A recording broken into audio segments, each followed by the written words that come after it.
সাহাবা সাহাবা আমাদের সাহাবা, নবী চাঁদ হলেন তারকা সাহাবা। আলহামদুলিল্লাহি রাব্বিল আলামিন ওয়াসসালাতু ওয়াসসালামু আলা সাইয়্যিদিল মুরসালিন আম্মা বা'দ ফাউযু বিল্লাহি মিনাশ শাইতানির রাজীম বিসমিল্লাহির রহমানির রহিম আসসালাতু ওয়াসসালামু আলাইকা ইয়া রাসূলুল্লাহ ওয়া আলা আলিকা ওয়া আসহাবিকা ইয়া হাবিবাল্লাহ আসসালাতু ওয়াসসালামু আলাইকা ইয়া নবিয়াল্লাহ ওয়া আলা আলিকা ওয়া আসহাবিকা ইয়া নূরাল্লাহ।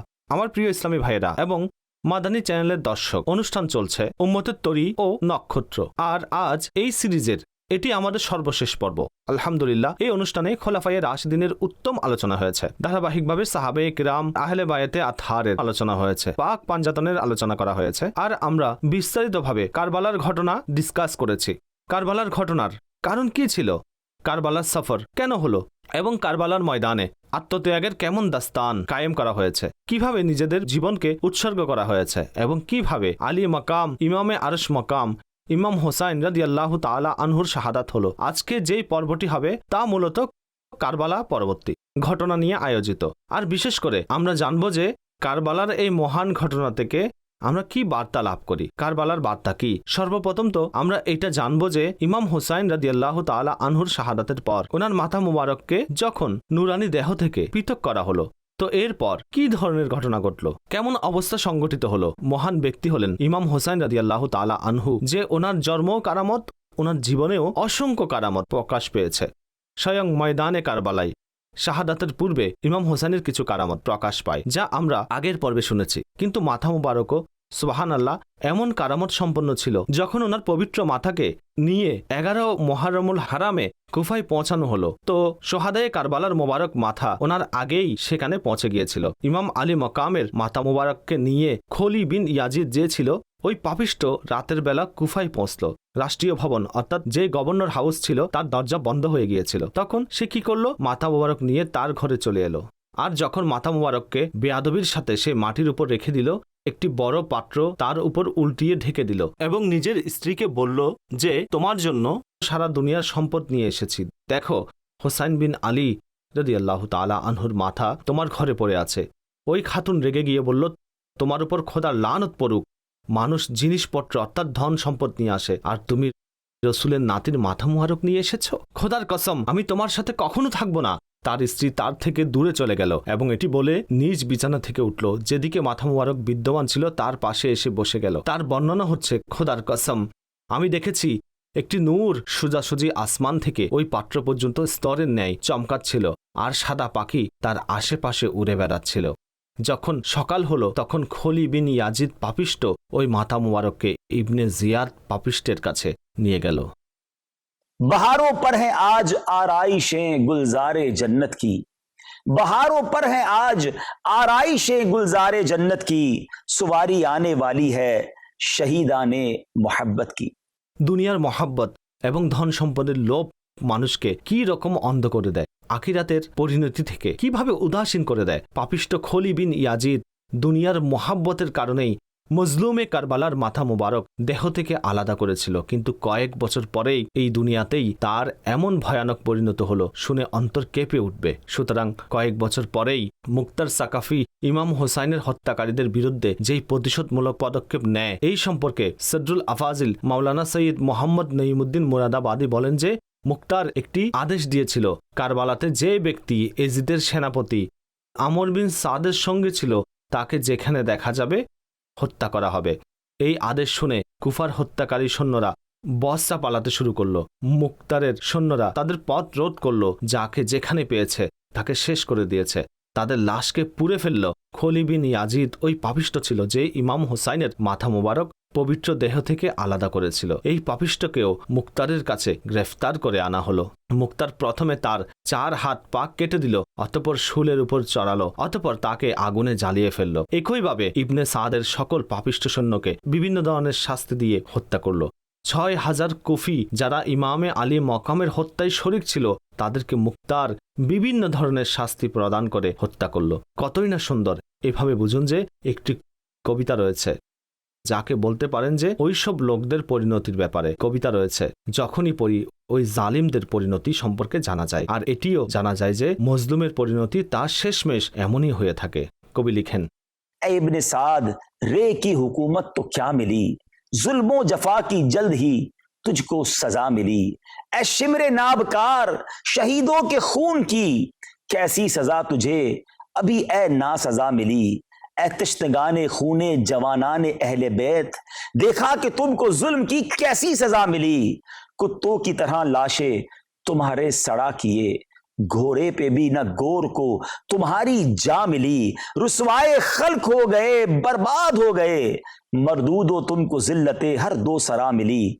तुमने उजाड़ा हजरते जहरा का बोस्तां, तुम खुद उजड़ गए, तुम्हें ये बद्दुआ मिली। दुनिया परस्तों दीन से मुंह मोड़ कर तुम्हें दुनिया मिली ना, ऐशो तरब की हवा मिली। आखिर दिखाया रंग शहीदों के खून ने, सर कट गए अमाना तुम्हें एक जरा मिली। पाई है क्या नईम उन्होंने अभी सजा, देखेंगे वो जहीम में जिस दम सजा मिली। সবে তো এটি দুনিয়ার শাস্তি, এখনো তো আখিরাতের শাস্তি তাদের পাওয়া বাকি আছে। কিভাবে? এই জালিমরা জুলুম করেছিল, আর ইমাম হোসেন রাদিয়াল্লাহু তাআলা আনহুর পুরো কাফিলার সাথে তারা যা করেছে, হে আমার প্রিয় ইসলামী ভাইয়েরা, তা আপনাদের সামনে আছে। ইমাম হোসেন রাদিয়াল্লাহু তাআলা আনহুর মাথা মোবারক থেকে অসংখ্য কারামত প্রকাশ পেয়েছে। সৈয়দনা জাইদ বিন আরকাম রাদিয়াল্লাহু তাআলা আনহু বর্ণনা করেন, যখন ইয়েজিদিরা হযরত ইমাম আলী মাকাম ইমাম হোসাইনের মাথা মোবারককে বল্লমে চড়িয়ে কুফার অলিতে গলিতে প্রদক্ষিণ করলো, ওই সময় আমি আমার বাড়ির ছাদে উপস্থিত ছিলাম। যখন মাথা মোবারক আমার সামনে দিয়ে অতিক্রম করলো, তখন আমি শুনলাম যে মাথা মোবারক থেকে পারা 15 সূরা কাহাফের আয়াত নম্বর 9 এর তিলাওয়াত হচ্ছিল, আর তিনি এইভাবে তিলাওয়াত করছিলেন, अम हसिबत अन्न अस्हाबल कहफि वर्रकीम कानू मिन आयातिना अजबा। তুমি কি মনে করো পাহাড়ের গর্ত অর্থাৎ গুহা এবং জঙ্গলের কিনারার অধিবাসীরা আমার বিস্ময়কর নিদর্শন ছিল? একইভাবে অন্য আরেকজন বুজুর্গ বলেছেন, যখন ইয়াজিদিরা মাথা মোবারককে বল্লম থেকে নামিয়ে ইবনে জিয়াদের প্রাসাদে প্রবেশ করল, তখন ওনার পবিত্র ঠোঁট নড়ছিল, আর জবান মোবারক পারা 13 সূরা ইব্রাহিমের আয়াত নম্বর 42 তিলাওয়াত জারি ছিল। ওয়ালা তাহসাবান্নাল্লাহ গাফিলান আম্মা ইয়ামালুয যালিমুন। তরজমা, আর কখনো আল্লাহ আযজা ওয়া জাল্লাকে অমনোযোগী ভেবো না জালিমদের কর্মের ব্যাপারে। আল্লাহু আকবার। इबादत हो तो ऐसी हो, तिलावत हो तो ऐसी हो, सरे शब्बीर तो नेज़े पे भी कुरान सुनाता है। ওইসব জালিমরা এসব দেখতে পাচ্ছিল, কিন্তু চোখের উপর কেমন পর্দা ছিল। আমাদের সাথে মাশাআল্লাহ অনুষ্ঠানে মোবাল্লিগে দাওয়াত ইসলামী আসাদ মাদানী ভাইও থাকেন। আসাদ ভাই, এজিদের ওই সেনাবাহিনী যে জুলুম করেছিল, কিন্তু এরপর ওর লোকেরা গুনাহের বাজার সরগরম করেছে, হারামাইন তৈবাইনকে যেভাবে এভাবে বলতে পারেন সম্মানকে নষ্ট করেছে। আমি চাইবো সেই ব্যাপারেও দর্শকদের বলুন যে রিজন কি ছিল, ইমাম হোসাইন কেন বায়াত গ্রহণ করেননি। ওনারা দেখেছিলেন যে যদি এজিদের হাতে কন্ট্রোল চলে আসে তাহলে দিনের নকশাই বদলে যাবে। একদম এটাই ছিল। অতঃপর প্র্যাকটিক্যালিও এজিদ তার কর্মকাণ্ডের মাধ্যমেও এই বিষয়টি প্রকাশ করেছে। আর খুবই বেদনাদায়ক ঘটনা যে ইমাম হুসাইন রাদিয়াল্লাহু তাআলা আনহু যেহেতু এজিদের সামনে সবচেয়ে বড় প্রতিবন্ধকতা ছিলেন, যতক্ষণ তিনি আছেন সেই পর্যন্ত আমি নির্দ্বিধায় কিছু করতে পারবো না। তো যখন ওনার শাহাদাত হলো তখন এজিদ দখল তো করেই ফেলেছিল। অতঃপর সে যেই জুলুম করেছে তা খুবই বেদনাদায়ক। এজিদ সর্বপ্রথম দামেস্ক, কুফা, শাম এবং এখানকার এলাকাসমূহে ক্ষমতা প্রতিষ্ঠা করে মানুষকে ভয় দেখিয়েছে, হুমকি দিয়েছে। মাআদাল্লাহ ইমাম হুসাইন রাদিয়াল্লাহু তাআলা আনহুর যখন মাথা মোবারক সেখানে রাজধানীতে পৌঁছল, তখন সে মাআদাল্লাহ খুশির ব্যবস্থা করলো এবং গান বাজালো, বাদ্য বাজালো। এজন্যই ওলামাগণ বলেছেন যে দেখুন, এই দিনগুলোতে এসব ঢোল গান বাজনা করা এটি মূলত এজিদিদের কাজ। নেককার মুসলমান এর থেকে সর্বদাই দূরে থাকে, আর স্পষ্টতই এটি অবস্থাও নয় এ ধরনের কাজ করার, অনর্থক কাজ করার। ইমাম হুসাইন রাদিয়াল্লাহু তাআলা আনহুর শাহাদাতের পর এখন সে রাজধানীতে প্রকাশ্যে মদের অনুমতি প্রদান করল, মাআদাল্লাহ ভাই বোনের বিবাহকে বৈধ প্রদান করলো। আর সে এত বেশি, অর্থাৎ আমরা যতটুকু ভাবি না কেন তা কম, কেননা সে তো সালতানাতের উপর দখলদারিত্ব এজন্যই করেছিল, আর সে এটাই চাইত। অতঃপর সে আরও এক ধাপ এগিয়ে এখন তার মন মস্তিষ্কে এই বিষয়টি ছিল যে ইমাম হুসাইন রাদিয়াল্লাহু তাআলা আনহুর তো শাহাদাত হয়ে গেল, কিন্তু আব্দুল্লাহ ইবনে জুবায়ের, আব্দুল্লাহ ইবনে উমর এবং অন্যান্য আকাবির সাহাবায়ে কেরাম আলাইহিমুর রিদওয়ান এখনও মক্কায় এবং মদিনায় বৃহৎ সংখ্যায় বিদ্যমান আছেন। তো সে তার জুলুমে প্রশান্ত হল না। অতঃপর সে একটি বাহিনী দামেস্ক থেকে মাআদাল্লাহ মদিনা মনোয়ারাতে আক্রমণের জন্য প্রেরণ করল। যখন এই বাহিনী মদিনায় পৌঁছল তখন মদিনাবাসীর উপর তারা বড় হত্যাকাণ্ড চালালো। এবং কয়েকদিনের মধ্যে মাআদাল্লাহ হাজারো মুসলমানকে শহীদ করল, যাদের মধ্যে একটি বড় অংশ সাহাবাই কেরামের ছিল, একটি বড় অংশ তাবিঈন এবং তাবেআইনের ছিল। আর সে মাআদাল্লাহ সেখানে এত বেশি জুলুম করেছে যে মসজিদে নববী শরীফে কয়েকদিন পর্যন্ত জামাতের সাথে আল্লাহ, নামাজ আল্লাহ, আদায় সম্ভব হয়নি। আর এই হতভাগা তার যেসব সৈন্যরা ছিল, যারা পাপিষ্ঠ ছিল, তারা মাআদাল্লাহ মসজিদে নববী শরীফের সম্মান নষ্ট করল। একজন তাবিঈ বুজুর্গ ছিলেন, তিনি নিজেকে নিজে পাগলের বেশে লুকিয়ে তিনি মসজিদে কয়েকদিন কাটান, কিন্তু এজিদিরা তাকেও ধরে ফেলল, অতঃপর তাকে বের করে দিল। সাঈদ বিন মুসাইয়িব রাদিয়াল্লাহু তাআলা আনহু ছিলেন। তো খুবই বিভীষিকার মধ্যে মদিনাবাসীরা দিনগুলো কাটিয়েছেন। সাহাবাই কেরাম এবং আল্লাহু যতজন নারী ছিলেন ইসলামের, তারা নিজেদের ঘরে বন্দী হয়ে পড়েন। অথচ অনেক হাদিস আছে মদিনাবাসীকে যে ভীতি প্রদর্শন করবে তার জন্য লানতের উল্লেখ রয়েছে। মদিনাবাসীর সাথে যারা যুদ্ধ করবে আল্লাহ পাকের রহমত থেকে তারা দূরে থাকবে। এবং প্রিয় নবী সাল্লাল্লাহু আলাইহি ওয়াসাল্লামের অনেক হাদিস বিশেষভাবে এই বিষয়ের উপর রয়েছে, যারা মদিনাবাসীর সাথে খারাপ আচরণ করবে, যে কোনো মুসলমান হোক দুনিয়াতে, জুলুম তো জুলুম, খারাপ তো খারাপই, কিন্তু বিশেষভাবে মদিনাবাসীর সাথে যারা করবে তাদের দুর্ভাগ্যের কথা উল্লেখ রয়েছে। তো পাপিষ্ঠ ইয়াজিদ নিজের উপর এই পাপকেও তুলে নিয়েছে। তো যাই হোক, তারা মদিনাতে যাই করার ইচ্ছা করেছে। অতঃপর এখান থেকে এই পাপিষ্ঠ বাহিনী মক্কা মোকাররমার দিকে রওনা হলো। মক্কাবাসী এক হিসেবে শহরের মধ্যেই অবরুদ্ধ হয়ে গেলেন। তারা আল্লাহু আকবার। প্রতিরোধ গড়লেন এবং অসাধারণ প্রতিরোধ গড়লেন। আর 2 মাস পর্যন্ত ইতিহাসে লিপিবদ্ধ আছে যে মক্কাপাক এজিদিরা অবরুদ্ধ রেখেছিল। আর তারা মিনজানিক নিজের সাথে নিয়ে এসেছিল। মাআদাল্লাহ জাবালে আবু কুবাইসের উপর তারা মিনজানিক লাগিয়ে সেখান থেকে কাবাতুল্লাহ শরীফ এবং হাতিমে কাবার ভেতর আল্লাহু পাথর আকবার। বর্ষণ করল। আগুনের গোলা তুলা দ্বারা এবং অন্যান্য কাপড় দ্বারা বানিয়ে নিক্ষেপ করত। আর তারা এত বেশি গোলা নিক্ষেপ করেছে যে কাবাতুল্লাহ শরীফের মাআদাল্লাহ গিলাফ পর্যন্ত পুড়ে গেল। এবং সেই দুম্বা যা সাইদুনা ইসমাইল জাবিহুল্লাহ আলা নবিয়িনা ওয়া আলাইহিস সালাতু ওয়াসসালামের ফিদিয়া স্বরূপ 1000 বছর পূর্বে কুরবানি হয়েছিল, তার যে শিং ছিল তা তাবারুক হিসাবে কাবাতুল্লাহ শরীফে রাখা ছিল। ওই গোলা নিক্ষেপের সময় সেটাও পড়ে গেল। এমনকি কাবাতুল্লাহ শরীফের ছাদও মাআদাল্লাহ নিচে ধসে গেল। আল্লাহু আকবার, অর্থাৎ আল্লাহু আমরা আকবার। কি ভাববো আর কি ভাবা কল্পনা যায়? করব? অর্থাৎ ধ্বংসযজ্ঞের। একজন মুসলমান যখন এসব শুনে, সাধারণ মসজিদ, শত হাজার কিলোমিটার দূরের কোনো জঙ্গলের মধ্যে একজন সাধারণ মুসলমান কর্তৃক নির্মিত মসজিদ, তার এত সম্মান থাকে যে মানুষ জুতা পরিধান করে প্রবেশ করতে পারে না। কোনো পশু ভিতরে দেখতে পেলে তখন কাঁপুনি শুরু হয়ে যায় যে কি হয়ে গেল। আর এটি সেই মসজিদ যা পৃথিবীর উপর সবচেয়ে সম্মানিত মসজিদ। কাবাতুল্লাহ শরীফ, মক্কা মোকাররমা, হারাম শরীফ, মসজিদে নববী, এগুলোর সম্মান ও শ্রেষ্ঠত্ব তো যতই বর্ণনা করি আমরা শেষ করতে পারবো না। কিন্তু এই পাপিষ্ঠ, অর্থাৎ এসব আলোচনা করার উদ্দেশ্য হলো যে এজিদ কতটা পাপিষ্ঠ লোক ছিল। সে ইমাম হুসাইন রাদিয়াল্লাহু তাআলা আনহুকে শহীদ করে সে আসলে কি চেয়েছিল, সে এসব কিছু করল। এবং মক্কা মোকাররমার অবরোধ চলমান ছিল।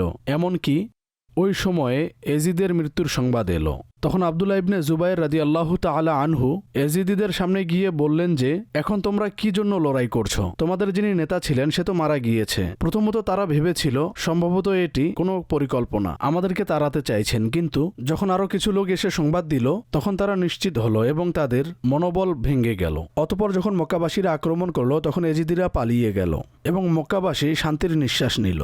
এই পুরো ঘটনার মধ্যে মক্কা ও মদিনাতে হাজারো মুসলমানকে শহীদ করা হয়েছে, যার মধ্যে অনেক বড় সংখ্যায় সাহাবায়ে কেরাম ছিলেন। অর্থাৎ আমরা কল্পনা তো করি একজন সাহাবীর শাহাদাত উম্মতের জন্য কতটা ক্ষতিকর হতে পারে। ওনাদের হৃদয়ে কি কি ইলম ছিল যা তারা নিজেদের সাথে করে নিয়ে চলে কারবালার গেলেন। সেই জুলুম তো তার জায়গায়, এরপরও এই জুলুমের পুরো সিরিজ রয়েছে। অসংখ্য সাহাবী শহীদ হয়েছেন, এত বেশি সাহাবী শহীদ হয়েছেন। কিন্তু দেখুন, আপনি যে আয়াত পড়েছেন ওলামায়ে কেরাম এটি বারবার বর্ণনা করেছেন, তোমরা আল্লাহ পাককে অমনোযোগী ভেবো না জালিম কর্মকাণ্ডের ব্যাপারে। অর্থাৎ তারা যা করে আল্লাহ পাক তা ভালোভাবে জানেন, তার পক্ষ থেকে অবকাশ থাকে। অতঃপর আমরা পরিণতির দিকে যাচ্ছি। কিছু ঘটনা আপনিও আলোচনা করেছেন। তো শাসন ক্ষমতায় 3 বছর এবং 7 মাস এজিদ থাকতে পেরেছে, শুধুমাত্র 3 বছর 7 মাস। যার অর্থাৎ জন্য বান্দা কল্পনা করুক এত বড় লানতের বেড়ি নিজের গলায় লাগিয়েছে, কিয়ামতের দিন আর পর্যন্ত। কিয়ামত পর্যন্ত এমন ধ্বংস নিজের মাথার উপর চাপিয়ে নিয়েছে।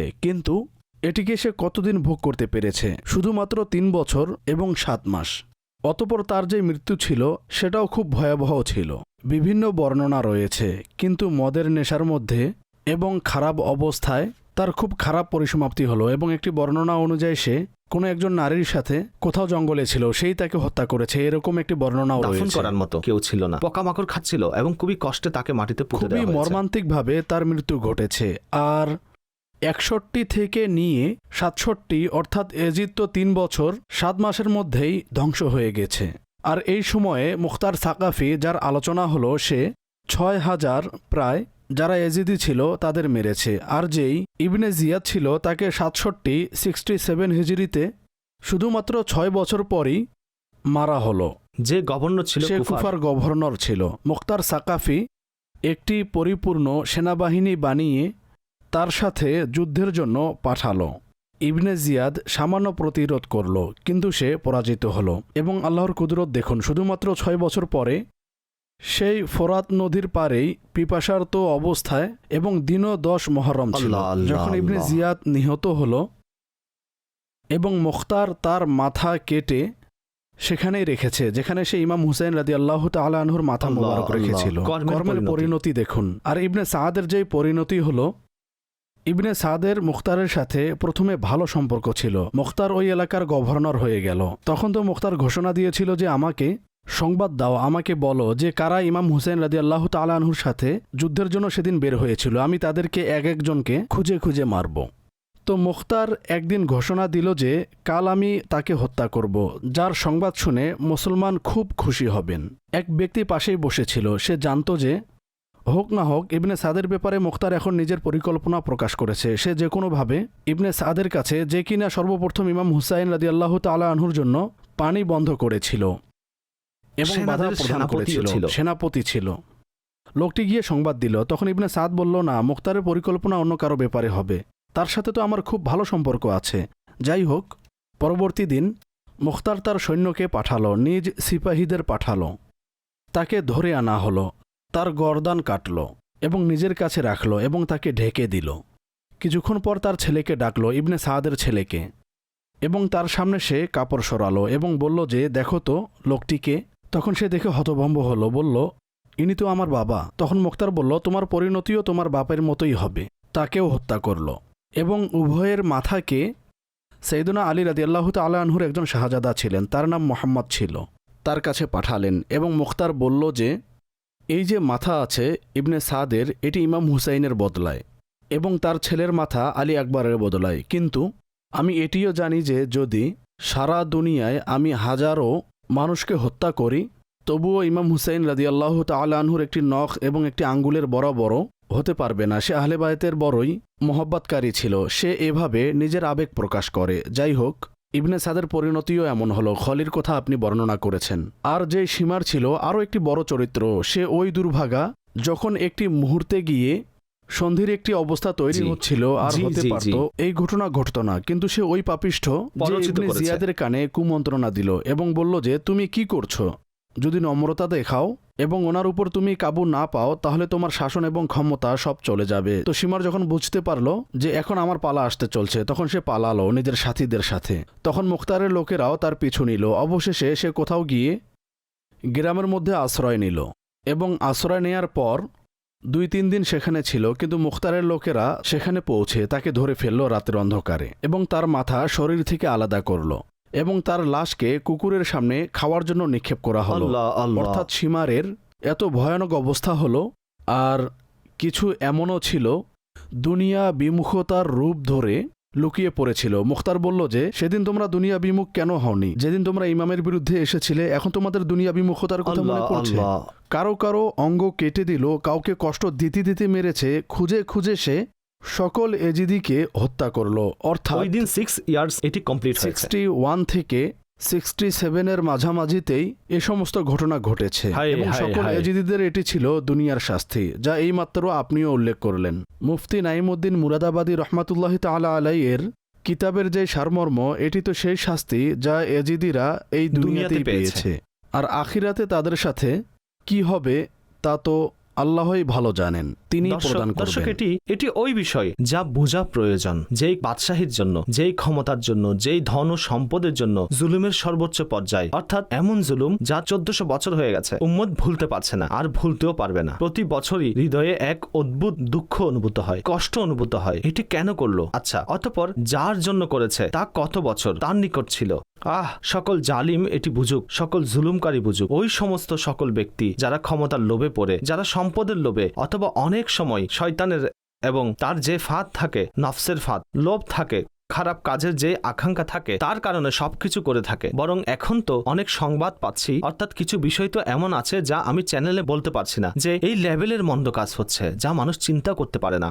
অর্থাৎ নির্লজ্জতা এবং ব্যভিচারের লেভেলের ব্যাপারে শুনেছি যে সেগুলো ওই লেভেলের, আর ওই ধরনের ভিডিওস, ওই ধরনের ওয়েবসাইট, ওই ধরনের কর্মকাণ্ডগুলো ঘটে চলেছে, আর মানুষ সেগুলোকে ওই পদ্ধতিতেই এনজয় করছে এবং তার মধ্যে নিমজ্জিত হচ্ছে এবং বৃদ্ধি পেয়েই চলছে। অর্থাৎ আগে তো আমরা নারী ও পুরুষের বিষয়গুলো শুনতাম, এখন তো তার পরের লেভেলে চলে গেছে। এসব যারা করছে তারা কি মৃত্যুবরণ করবে না? তারা কি আল্লাহর দরবারে জবাব দেবে না? আপনারা ভেবে দেখুন যে তাদের কাছে তো সবকিছুই এসে গেছে, কিন্তু কিছুই অবশিষ্ট থাকেনি। আর যখন মৃত্যু হলো, তো কেমন ভয়ানক মৃত্যু হলো। কারো দেহ কুকুরের সামনে ছিন্ন বিচ্ছিন্ন হচ্ছে, তো কাউকে পোকা খাচ্ছে, তো কেউ দাফন হওয়ার জায়গা পাচ্ছে না। আর মুক্তার সাকাভির প্রসাদে যখন ইবনে জিয়াদের মাথা আনা হলো, তো বলা হয়েছে যে একটি সাপও এলো যা তার মাথার ভেতরে ঢুকে গেল এবং তার নাকের মধ্যে প্রবেশ করলো, আর সব লোক পালিয়ে গেল। ইমাম হুসাইন রাদিয়াল্লাহু তাআলা আনহুর মাথা থেকে তো তিলাওয়াতের আওয়াজ আসছে, উত্তম সুবাস চড়াচ্ছে, নূরের বর্ষণ হচ্ছে, আর তার মাথার ভেতরে দুনিয়াতেই সাপ প্রবেশ করে। দর্শক, এইসব ঘটনা আমাদের অনেক কিছুই জানান দেয়। আল্লাহ তৌফিক দিন এই সব কাজ থেকে যেন আমরা বাঁচি। কি বলেন আসাদ ভাই? বড়ই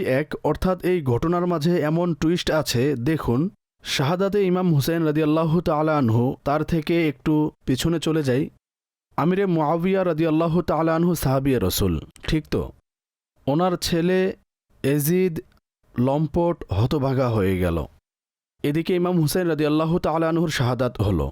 আচ্ছা, এজিদের মৃত্যুর পর কিছু মাসের জন্য তার ছেলে, তার নামও মুআবিয়া ছিল, তাকে আমির বানানো হলো। আচ্ছা, সে অসুস্থ ছিল, তার বয়সও বেশি ছিল না, কিন্তু সে আহলে বাইতে কেরামের প্রতি, সাহাবাই কেরামের প্রতি খুবই মহব্বতকারী ছিল।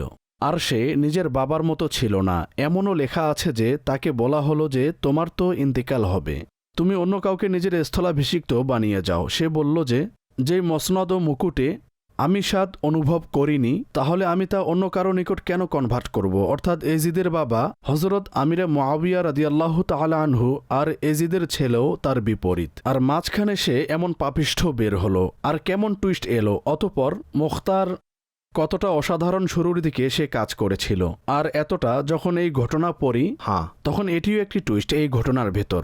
আচ্ছা, এত খারাপ পরিণতি তার হয়েছিল। আচ্ছা, আরও একটি বিষয় এখানে মুখতারের পরিণতির ব্যাপারে শেষে কথা বলবো। আরও একটি বিষয় এখানে আমাদের দর্শকদের মাথায় রাখা উচিত, এই কয়েকজন হাজারই ছিল যারা এজিদের সাথে ছিল। বাদবাকি পুরো পৃথিবী এই সময় যেখানেই মুসলমান ছিল, এমনকি যেমনটি শুরুর দিকের ঘটনার মধ্যে আমরা অন্যান্য প্রাণ উৎসর্গকারীদের উৎসর্গও দেখেছি। তো শাহাদাতের পরেও যখন ওনার মাথা মোবারক ইবনে জিয়াদের দরবারে রাখা ছিল, যখন সে অপমান করলো, তখন সেখানেও একজন সাহাবী ছিলেন, যায়েদ বিন আরকাম রাদিয়াল্লাহু আনহু, দাঁড়ালেন এবং তাকে নিশ্চুপ করালেন। এবং আরও একটি জায়গাতেও এই ধরনের ঘটনা ঘটেছিল। তখন এক অন্ধ ওই স্থানে উপস্থিত ছিলেন। তো যখন সে অপমান করলো, তখন অন্ধ লোকটি তাকে খুবই মন্দ কথা বলল। সে মাআদাল্লাহ বলেছিল, ইমাম হুসাইন রাদিয়াল্লাহু তাআলা আনহুর ব্যাপারে খুবই অপমানজনক কথা বলল। তখন লোকটি জবাব দিল, অথচ অন্ধ ছিলেন।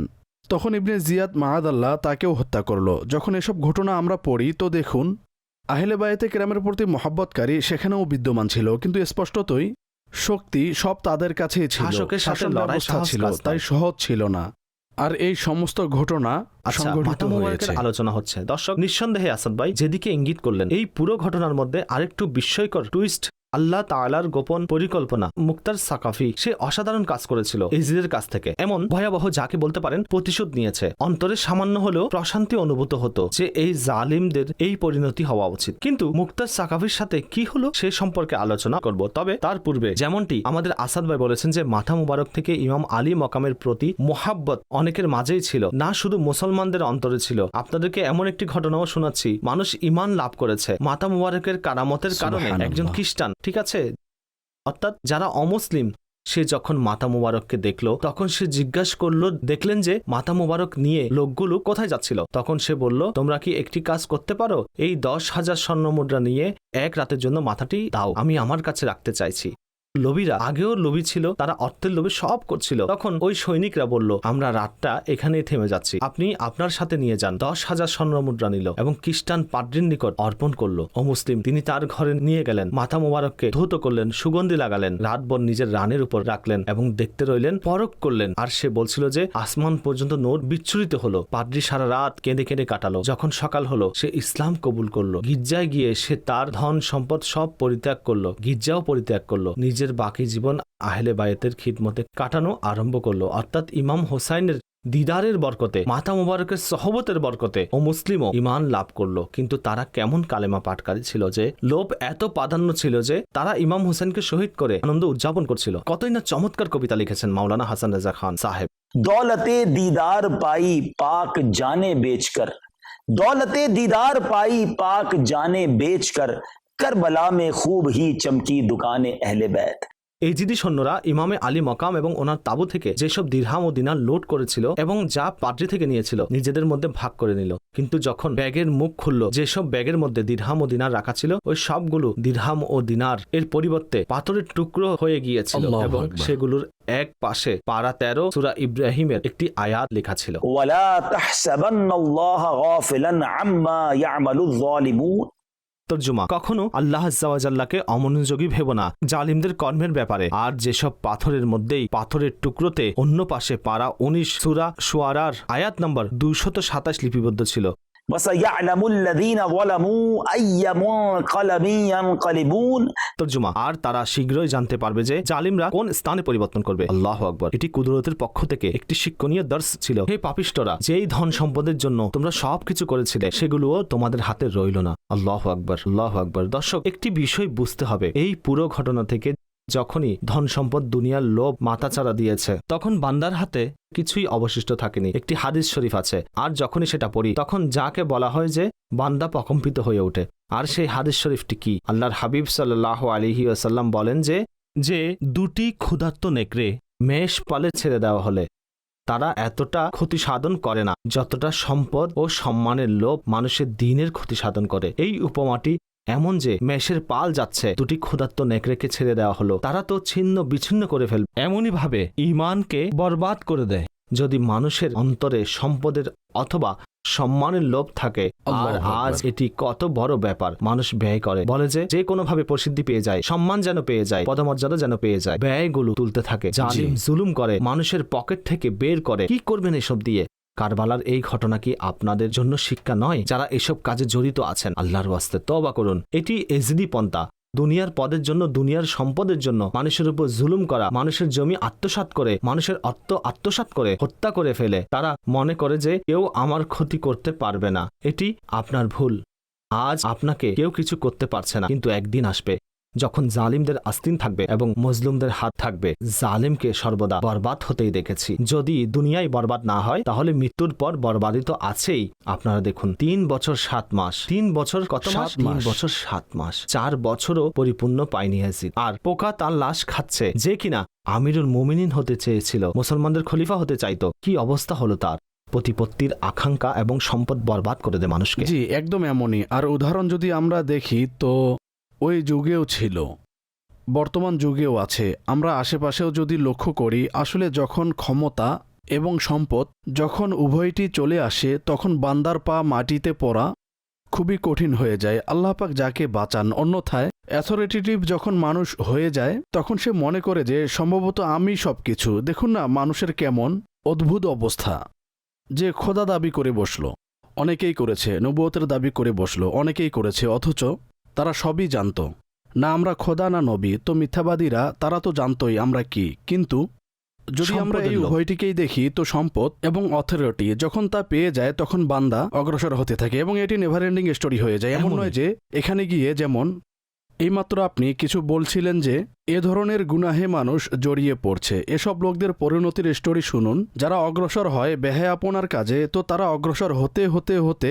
একটি সময় আসে তারা নিজেরাই নিজের উপর বিরক্ত হয়ে পড়ে। অর্থাৎ কোথাও গিয়ে তো শেষ হবে, কিন্তু শেষ জি। হয়ই না, প্রশান্তি লাভ প্রশান্তি করে না। পায় না। তখন তারাও পরবর্তীতে জুলুমের জি, দিকে ধাবিত এমনই। হয়। যখন সীমা অতিক্রম করে ফেলে তখন কোনো হত্যা দেখতে তাদের ভালো লাগে, কারো কষ্ট দেখলে আনন্দ পায়। অর্থাৎ তাদের আস্তাগফিরুল্লাহ। সেলফ স্যাটিসফ্যাকশনের লেভেল এতটা নষ্ট হয়ে যায় যে তারা আফসোস কাঁদে। করে, কেউ কান্না করে, কেউ কষ্টে নিপতিত হয়। তখন তারা নিজেরাই নিজের উপর জুলুম করে, না জানে কি করে। তো আল্লাহ পাক আমাদেরকে নিরাপদ রাখুক। এই স্টোরিকে কিছুটা আমরা আরও সামনে গিয়ে দেখি। এরপর মারওয়ান আমির হলো।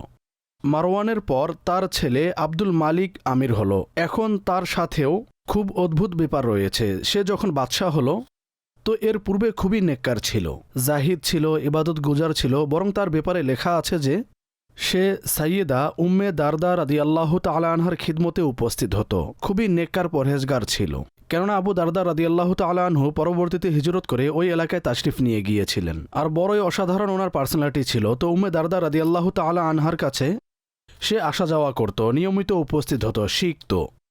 কিন্তু যখনই সে বাদশাহ হলো এবং তার কাছে সাম্রাজ্য এলো, তার পরবর্তী সময়ের ঘটনা পড়ে দেখুন। খুবই আজব ও অদ্ভুত ঘটনা রয়েছে। আল্লাহ পাক আমাদেরকে সম্পদ, প্রসিদ্ধি এবং অথরিটি, এই তিনটি বিষয়ের যে অকল্যাণ রয়েছে তা থেকে আল্লাহ পাক আমাদেরকে নিরাপদ আমিন, রাখুন। আমিন। আর যদি আমরা এর হিস্ট্রি দেখি তাহলে তো খুবই দীর্ঘ। আস্তাগফিরুল্লাহ। মুক্তার সাকাফি কাজ তো চমৎকার করেছে, কিন্তু পরিণতি খুব খারাপ হয়েছে। কি এমন ঘটেছিল তার সাথে? আল্লাহু আকবার, এটি আরও বড় টুইস্ট। যদি এই অবস্থাতেই তার ইন্তেকাল হয়ে যেত তাহলে আজ আমরা তাকে সালাম জানাতাম। কিন্তু তার মাঝে বরত্ব, অহংকার এবং এমন কিছু বিষয় এলো যে মাআদাল্লাহ সে নবুয়তের দাবি করে বসল। আল্লাহু আকবার। আর যারা মুসলমান হওয়ার পর কুফরের দিকে চলে যায় তারা প্রকৃত কাফির থেকেও অধিক নিকৃষ্ট হয়ে যায়, তার উপর মুরতাদের বিধান আরোপ হয়। তো সে এভাবে বলা শুরু করলো যে আমার কাছে ফেরেশতা আসে, আমার উপর ওহী নাজিল হয়, আর আমি আল্লাহর নবী, আমাকে প্রেরণ করা হয়েছে। তো মাআদাল্লাহ অতপর আবদুল্লাহ ইবনে জুবাইর রাদিয়াল্লাহু তাআলা আনহু, কেননা সেখানে হারামাইন শরীফাইনে তিনি ছিলেন, তিনি পরবর্তীতে মুখতার সাকাফির বিরুদ্ধে সৈন্য পাঠালেন এবং তার পরিণতিও খুবই খারাপ হলো। অর্থাৎ আল্লাহ পাকের গোপন পরিকল্পনা সম্পর্কে এর চেয়ে বড় উদাহরণ আর কি পাওয়া যাবে? অর্থাৎ কোথা থেকে শুরু হয়েছিল এবং পরিণতি কতটা খারাপ হয়েছিল। এজন্যই হাদিসে এসেছে ইন্নামাল আমালু বিল খাওয়াতিম, অর্থাৎ শেষ পরিণতি এবং যেই এন্ড রয়েছে, all is well if end is well. এটি হলো সেই পয়েন্ট যেখানে বড় বড় আউলিয়ায়ে কেরাম থরথর করে আল্লাহকে ভয় করেছেন, আল্লাহর দরবারে দোয়া করতেন, হে আল্লাহ আমাদের ঈমান নিরাপদ থাকুক, মৃত্যুর সময় কালিমা নসিব হোক। কেননা সারা জীবন কেউ ভালো আমল করলো, শেষে যদি ঈমান বিনষ্ট হয়ে যায় তাহলে সব শেষ।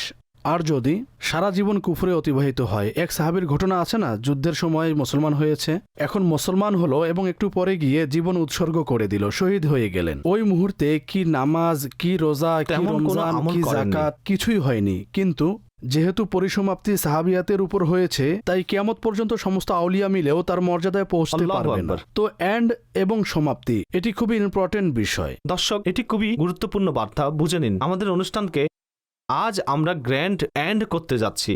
তো জীবনের আসল যেই পরিসমাপ্তি আছে, যদি তা ইমানের সাথে হয় তাহলে সকল আমল কাজে আসবে। এইভাবে বুঝুন যে ইমান বিষয়টি আমাদের পাসপোর্ট থাকলেই জান্নাতের ভিসা পাওয়া যাবে। আপনার কাছে পাসপোর্টই নেই, আল্লাহ না করুক ইমান ছাড়াই দুনিয়া থেকে চলে গেলেন, তাহলে সকল হজ, ওমরা, ইবাদত এই সব ভ্যালুলেস হয়ে যায়।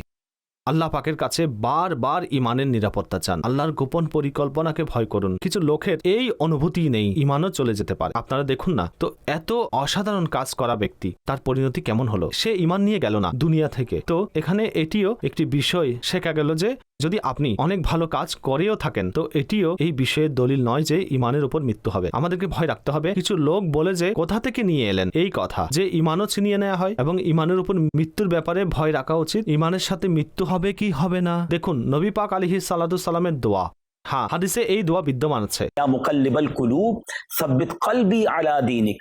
হে অন্তরসমূহের পরিবর্তনকারী, আমার অন্তরকে তোমার দ্বীনের উপর অটল রাখো। দর্শক, এটি কে বলেছেন? যার উসিলায় আমরা ঈমান পেয়েছি। আমরা বলি না তেরে সদকে মে আকা সারে জাহাঁ কো দ্বীন মিলা। যেই নবীর উসিলায় দ্বীন পেয়েছি তিনি দোয়া করেছেন যে হে আল্লাহ আমাদের অন্তরকে নিরাপদ রাখো। আচ্ছা, শুধুমাত্র নবী পাক নন, সাহাবে কেরাম এই দোয়া করেছেন। স্বয়ং সুবহানাল্লাহ পীরানে পীর শেখ আব্দুল কাদের জিলানী, কত বড় ব্যক্তি, জানেন তিনি কি বলতেন? বলতেন যে আজ ঈদের দিন আব্দুল কাদেরের জন্য ঈদের দিন তখনই হবে যখন নিজের ঈমান নিয়ে নিরাপদে দুনিয়া থেকে যাবে। আপনাদের সবাইকে জিজ্ঞেস করতে চাই, আমরা কি কখনো চিন্তা করেছি আমার ঈমান নিরাপদ থাকবে কি থাকবে না? আমরা আমাদের গাড়ি নিরাপদ রাখার জন্য, মোবাইল নিরাপদে রাখার জন্য, টাকা নিরাপদে রাখার চিন্তা করি, খেয়াল রাখি, বেশি হলে গার্ড রাখি। কখনো কি ঈমান নিরাপদ থাকুক এই ব্যাপারে ভেবেছি? তো দর্শক, এটিও চিন্তা করতে হবে যে সেগুলো কোন কোন আমল যেগুলোর কারণে ঈমান চলে যেতে পারে। তার মধ্যে নিঃসন্দেহে জিহ্বার ভুলও আছে, আল্লাহর নাফরমানিও আছে। আমরা মুসলমান, আমাদের একটি বাউন্ডারি আছে, সেই বাউন্ডারি থেকে বাহিরে বের হতে পারবো না। কিছু কমেডিয়ান অথবা কেউ হাস্যরসের মাধ্যমে মুখ থেকে এমন বাক্য বের করে দেয় যে বান্দার ঈমান চলে যায়। কিছু মানুষ বন্ধুদের মাঝে হাসি মশকরা করতে থাকে, সেখানে জান্নাত নিয়ে মজা করে, দোজক নিয়ে মজা করে। আল্লাহ এবং জান্নাতের ব্যাপারে আমাদের এরকম করা উচিত নয়, মুখে লাগাম লাগাতে হবে। তো মুখের অসাবধানতার ফলেও বরং ওলামাগণ এও লিখেছেন, গুনাহের আধিক্যতা যাদের অভ্যাস থাকে তারা গুনাহ করতে করতে অন্তর কালো হয়ে যায়, আর ভয় আছে যে তাদের ঈমানের উপর মৃত্যু হবে না। আসাদ ভাই, আমি চাইবো সর্বশেষে আপনি এমন কোন পদ্ধতি বলে দিন যে আমরা আমাদের ঈমান কিভাবে হিফাজত রাখতে পারবো, এবং স্পেশালি কোন কাজগুলো থেকে বাঁচবো যা ঈমান নষ্টের কারণ। দেখুন, অসংখ্য উপায় আছে। সাধারণত যেমনটি আপনি বললেন যে গুনাহ ঈমান নষ্টের কারণ হতে পারে। এখন এর মধ্যে গীবতের ব্যাপারে কিছু স্পেশাল সতর্ক এসেছে, একইভাবে ব্যভিচারের ব্যাপারে, মদের ব্যাপারে, মন্দ মৃত্যুর যেসব কারণ আছে তার মধ্যে হিংসা আছে। একইভাবে মুসলমানদের ব্যাপারে হৃদয়ে লুকায়িত শত্রুতা পোষণ, একইভাবে মা বাবার অবাধ্যতার বিষয়টি রয়েছে। অতঃপর যে বেয়াদবি আছে এটি অনেক বড় কারণ, অর্থাৎ নবী রাসূল, আউলিয়া, সাহাবা, সকল আহলে বায়তে কেরামের যে সম্মান ও আদব রয়েছে, আমরা দেখেছি যে যারা বেয়াদব হন তারা বিদ্রোহী হয়ে যায়, এমনই যারা আদব সম্পন্ন তারা বিদ্রোহী হয় না, তারা গুনাহগার হতে পারে কিন্তু বিদ্রোহী হয় না। তো এই যে সম্মান করার যে ফ্যাক্টরি আছে না, এর মধ্যেও আজকাল খুব অবনতি চলছে। আজকাল তো মাআদাল্লাহ বুজুর্গদের ব্যাপারে, সাহাবাদের ব্যাপারে যাকে দেখি সমালোচনা করে না। প্রতিটি ব্যক্তি এন্টার প্রোটেকশন নিজের তরফ থেকে করে থাকে। এমন বন্ধু থাকে যার সাথে বসে এমন সব গল্পগুজব করতে থাকে কোরআন ও হাদিসের ব্যাপারে, যেন অনেক বড় আলিম বসে আছে। তো এটি আমাদের বোঝা উচিত যে সাবধান হতে হবে, আদবের রশিকে যেন আমরা না ছাড়ি। আর সকল কথার আসল কথা হচ্ছে আল্লাহর সব ধরনের নাফরমানি থেকে আমরা নিজেদেরকে নিরাপদ রাখি এবং আল্লাহ আজ্জা ওয়া জাল্লার গোপন পরিকল্পনাকে ভয় করা এবং ঈমান হেফাজতের চিন্তা করা, এটি ঈমান হেফাজতের জন্য একটি কারণ। দোয়া করতে থাকুন। এর জন্য আমির আহলে সুন্নতের খুবই অসাধারণ রিসালা আছে, মাকতাবাতুল মদিনার। মন্দ মৃত্যুর কারণ এটি বলতে পারেন যে কালেক্টিভলি একটি জায়গাতে মন্দ মৃত্যু থেকে বাঁচার যেসব উপকরণ আছে তার আলোচনা, এবং এর মধ্যে এতটা ভয়ানক ঘটনা এসেছে যে তা পড়ার পর আসলেই মানুষ এ সম্পর্কে ভাবতে বাধ্য হয়ে পড়বে। খুবই গুরুত্বপূর্ণ বুকলেটের দিকে আমাদের দৃষ্টি আকর্ষণ করা হয়েছে, মন্দ মৃত্যুর কারণ। এটি দেখুন, এই রিসালাটি পড়ুন, এই সব কারণ লেখা আছে যেগুলোর কারণে আমাদের মৃত্যু খারাপ হতে পারে। আমরা সবাই চাই যে মৃত্যু ভালো হোক, আগে জানতে তো হবে কোন কোন কারণে মন্দ মৃত্যু হতে পারে, তা থেকে যেন বাঁচি। আমির আহলে সুন্নাত যে মহান ব্যক্তি বর্তমান যুগে, যিনি আমাদেরকে বারবার ঈমান নিরাপদ রাখার দরস দেন, আমির আহলে সুন্নাতের শের পড়লে সেখানে আপনি জায়গায় জায়গায় ঈমান নিরাপদ রাখার কথা পাবেন, খোদাবৃত্তি পাবেন, এবং উপলব্ধি তৈরি করার শের রয়েছে। বড় চমৎকার একটি শের আছে না, खुदाया बुरे खात्मे से बचाना, पढ़ूं कलिमा जब निकले दम या इलाही, मुसलमान है अत्तार तेरी अता से, हो ईमान पर खातिमा या इलाही। এই শেরগুলোর উপর, এই দোয়ার উপর আমাদের অনুষ্ঠানকে শেষ করছি। দোয়া করছি আল্লাহ আমাদের সকলের ঈমানকে হিফাজত করুক এবং ঈমানের সাথে, ক্ষমার সাথে, কালিমার সাথে এবং নবী পাক আলাইহিস সালাতু সালামের দিদারময় আমাদের মৃত্যু নসিব হোক, জান্নাতুল বাকিতে দাফন নসিব হোক, আর জান্নাতুল ফিরদাউসে নবী পাক সাল্লাল্লাহু আলাইহি ওয়াসাল্লাম এবং নবী পাক এবং আহলে বায়াতে আতহারের সঙ্গ নসিব হোক। আমাদেরকে দোয়ায় স্মরণ রাখবেন। আজ আমাদের অলমোস্ট 10টি পর্ব পরিপূর্ণ হয়েছে। আপনাদের ফিডব্যাকও আমাদেরকে দেবেন ইনশাআল্লাহ। আবার অন্য কোনো অনুষ্ঠানে দেখা হবে। সাল্লু আলাল হাবিব সাল্লাল্লাহু তাআলা আলা মুহাম্মদ সাল্লাল্লাহু আলাইহি ওয়াসাল্লাম। সাহাবা সাহাবা আমাদের সাহাবা, নবী চাঁদ হলেন তারকা সাহাবা।